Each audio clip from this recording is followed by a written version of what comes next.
In one of my most recent videos, I got a question and it made me think about this issue. So I haven't covered this properly, so it makes sense to cover this. Let's actually have a look at the screen straight away. So the question is, how to track all screenshots activities for security monitoring.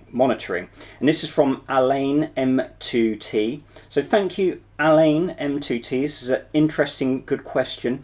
Now I did try and answer it. And if you're wondering, the screenshots, this is in relation to screenshotting the Linux frame buffer, but this is really a different question. So what Alain is asking is, how can you monitor your system for doing like a security audit, or just generally checking that Mr. Robot is not hacking you or some nefarious activity isn't happening?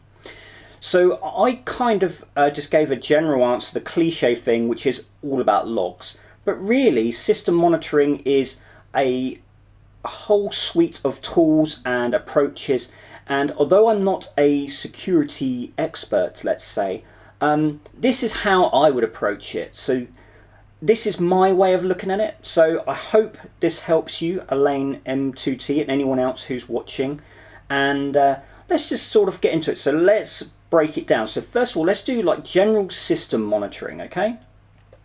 So I have done a video on this before, HTOP, interactive process view. So the process is running on the system. Okay, so I'm in my virtual machine, and I'm going to sort of center this more around the command line. Well, actually, in fact, the TTY, things you can literally run from the Linux terminal, the Linux console. So as you know, I am Linux console centric. So let's do the first one, obviously HTOP, okay? Now I've got HTOP installed. So first of all, remember to update your system packages if you're on Arch Linux. This is the command, sudo pacman-syu, whatever you are running, do your equivalent. And then we're going to install the package HTOP. I've already got it installed, so I am not going to reinstall it. Okay, so with HTOP, you just hit HTOP, and it basically gives you a process, tells you things like the PID, the user, various things like memory and whatever, and you can use the arrow keys to scroll down.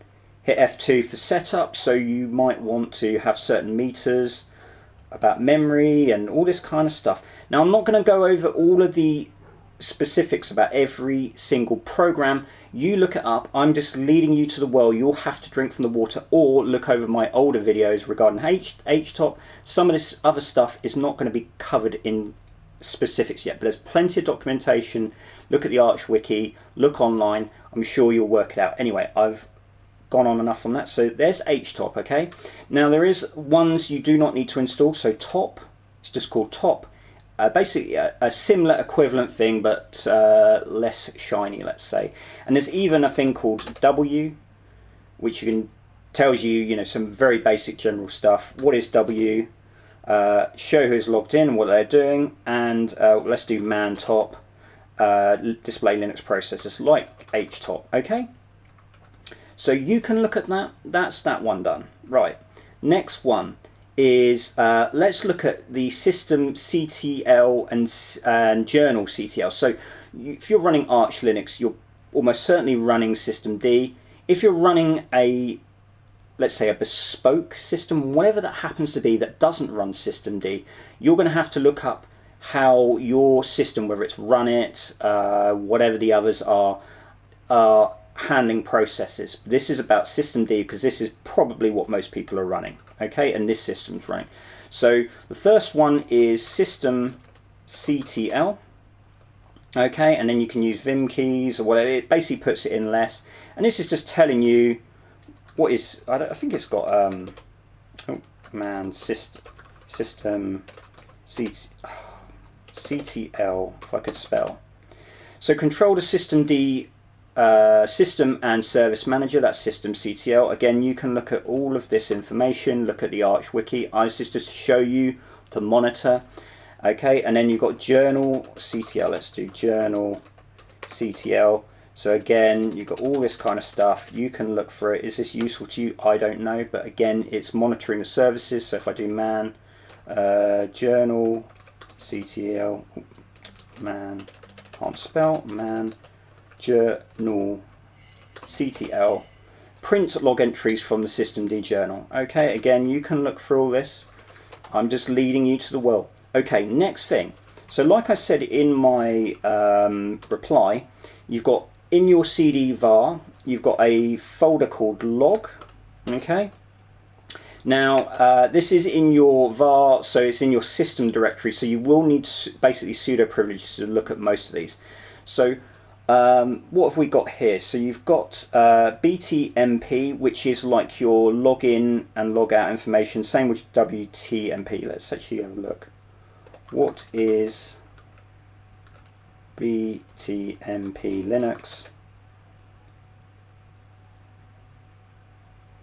Here we go. So they store records of login related activities. Okay, that's that explained. So again, you could do, I don't know, tail BTMP. You might need sudo privileges. So sudo tail BTMP. Okay, that wasn't a good idea. Clear that. Oh no. Okay. Maybe don't do that. I guess it's encrypted or whatever. I don't know. Okay. Let's log back in. Okay, so if I go cd var logs, okay, and you've got last log pacman, of course, pacman being your install. Interesting, there's no xorg there. I guess, why is that?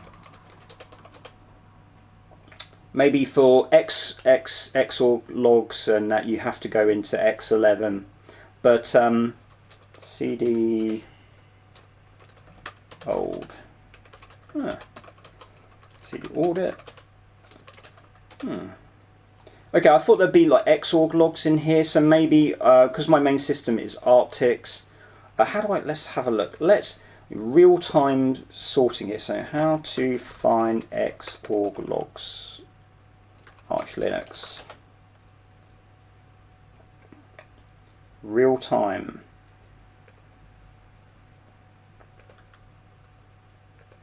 Okay.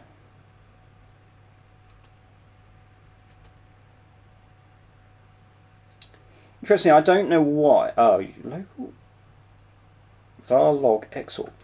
So I don't know why I've not got xorg logs in here, because obviously I'm running i3, whatever. You can look it up again. These are the log. This is the log. You know, this is where the logs are located. Okay, so I don't know. On my main system, I run Arctics. Will run it. That's where they are.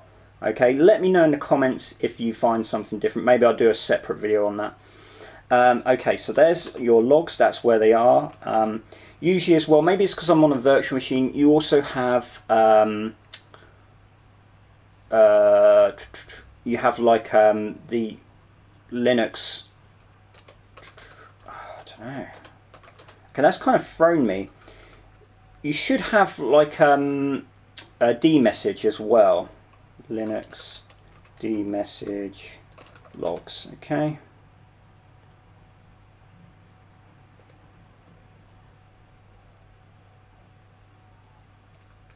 So again, dmessage is like when your system boots up, but you can, I think you can run man dmessage. Okay, so you can print out dmessage, sudo dmessage. So there's another way of doing it, okay? And you can, I don't know, use less and whatever, look through. So there you go, some real-time stuff there, okay?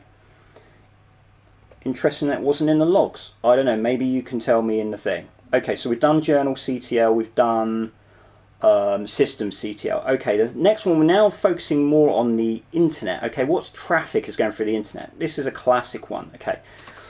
So next, install NetHogs. Okay, I'm not going to, do I need to reinstall it? I thought I had it installed. Conflicting package. Oh no, I don't need to reinstall it. Okay, and with NetHogs, you need to do sudo NetHogs, okay? And now on my virtual machine, it might not necessarily read the traffic. Again, this is not a tutorial on specific programs. Look it up, work it out. I'll put what I can in the description. So there you go. There's NetHogs. Just use Q to quit. Okay, you just leave it running for a bit. It will give you the information. Okay, on traffic. Now, next one is the hacker's favorite, the security researcher's favorite, Wireshark. So you've got two things with Wireshark. You've got the graphical and you've got the command line. So we'll have to open X11 i3 for the graphical interface one, but we've also got T-Shark, which is part of the package. Okay, and there's a couple of things you need to do with Wireshark. So first of all, install Wireshark. You need to do sudo pacman-s, and then you want the Qt. You want the Qt package. Okay, so Wireshark -Qt. Sudo pacman-s Wireshark Qt, not GT. Okay, again, I'm not going to reinstall that. And that should come with Wireshark CLI, but if you just want Wireshark CLI, you can do Wireshark-CLI. Okay, right, so let's do this in reverse. Let's do T-Shark. So T-Shark is part of the Wireshark CLI package, okay? And they've got a few things on the Arch wiki here, so you can filtering TCP packets. So if you want to see the current TCP packets, you can do T-Shark.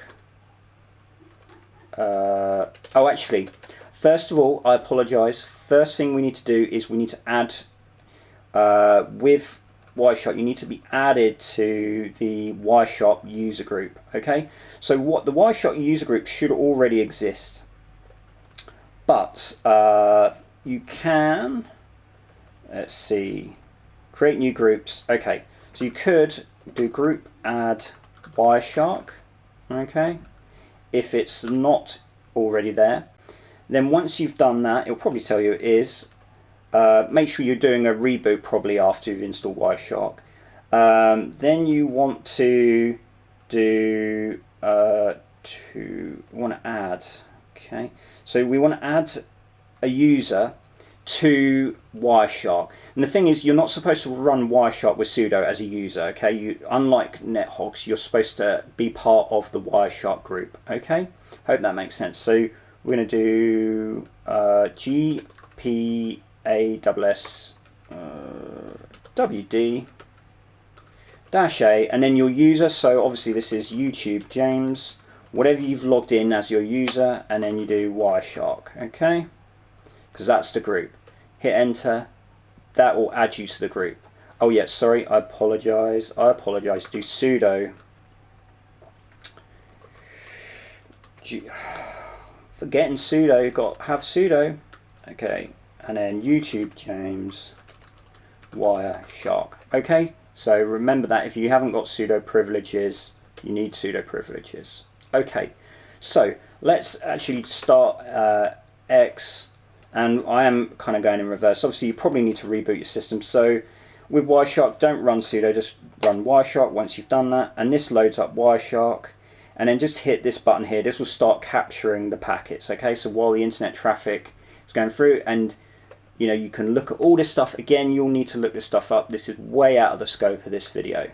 Okay, let's quit that. Okay, I will pqi3. Okay, the next one is, so if you're just using the command line, you can run T-Shark. Let's come out of that. So T-Shark-F. So again, T-Shark-F, and then we want to just capture TCP packets. Okay. So there you go. It's starting to capture again. I'm on my virtual machine. I don't know how this is going to necessarily do its capturing. Whatever. I'm just going to do that, and then again you can do UDP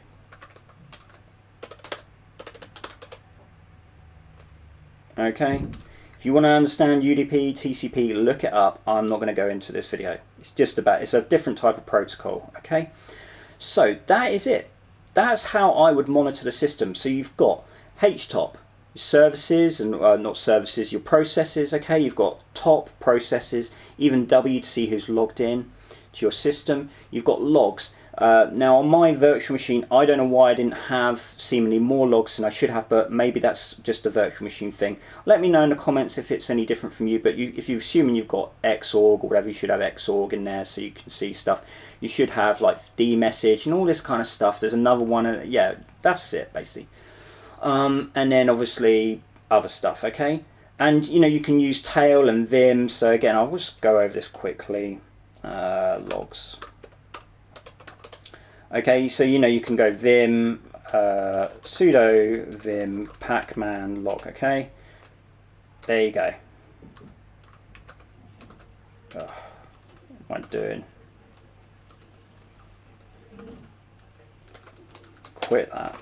Okay, so again, you can use vim, whatever your text editor is to view it, or you can do tail pacman log. Okay, you do you, whatever works for you. And then what else did we have? You know, we had you know, like journal CTL, already mentioned that, NetHogs and Wireshark. You've got the command line interface Wireshark. I mean, that's a lot of stuff to learn there, so you work it out. Hope that helps Elaine M2T, and I hope that helps anyone else who wants to know if their system is secure. Mr. Robot is not doing nefarious things. And I think we'll leave it there. I've sort of tried to whiz through as much as possible because there's quite a lot of stuff there. Okay, so you can do the usual thing. You can like, comment and subscribe. Do the fake YouTube. And I'm going to give thanks, as you know, special thanks to my membership, which is growing, and I hope to have even more of you guys on it. So Sean, HTX80 Nerd, and Soul947, thank you guys very much for supporting the channel. Really appreciate it. And you get some perks, you get early access videos, and of course you'll be able to see your names on the end screen. How fantastic is that? You can find the details in the description. I've got Patreon and YouTube. You do whatever you think. So we will leave it there, and I'll see you in the next one.